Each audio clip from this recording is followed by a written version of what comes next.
মাননীয় স্পিকার, আমাদের হাউসে আমাদের বোনেরা এসছে এমপি হইয়া, আপনি অভিনন্দন জানাচ্ছেন, আমি অভিনন্দন জানাতে চাই। সবাই মেধাবী, দুইজনের বক্তৃতা শুনছি, আগামী দিনে কিছু করতে পারবে, ভবিষ্যৎ আছে, লেখাপড়া জানা। কিন্তু বুঝলাম না তো কারা আপনারা ভিতরে? আপনারা আপনারা এদিকে দেখতে পারেন, আমরা এদিকে দেখলে কি আছে এটা বুঝবো না, এটা ঠিক না। Wake up to reality. যে সমাজের প্রত্যেকটা পর্দার ওয়াজের নিচে কমেন্টস পুরুষদের, কিয়ামতের আলামত, মহিলা ধ্বংস, মহিলা ফিতনা, এগুলো আছে হাদিসে, ঠিক আছে। কিন্তু কোরআনুল কারীম যদি তুমি অধ্যয়ন করো, ওখানে প্রথমে পর্দার কথা আছে পুরুষের, সেকেন্ড আয়াতে মানে এর পরের আয়াতে আছে মহিলার, সেম পর্দা।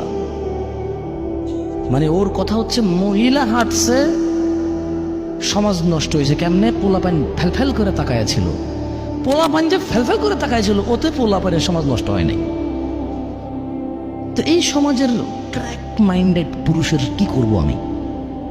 কি করব এই অর্ধগলিত পচা বিবেকহীন পুরুষের এই সমাজের বসতিতে? এই সমাজ কিভাবে উন্নত হবে যে সমাজের পুরুষকে আল্লাহ বলেছে তুমি তোমার চক্ষুকে অবনত করো, সে এমনি তাকায়। আল্লাহ বলছেন নিচে করো, সে তাকায়, এটা দোষ না। মহিলা আল্লাহকে বলছে ঢেকে চলো, মহিলা খুলে চলছে, কোনো মহিলার দোষ।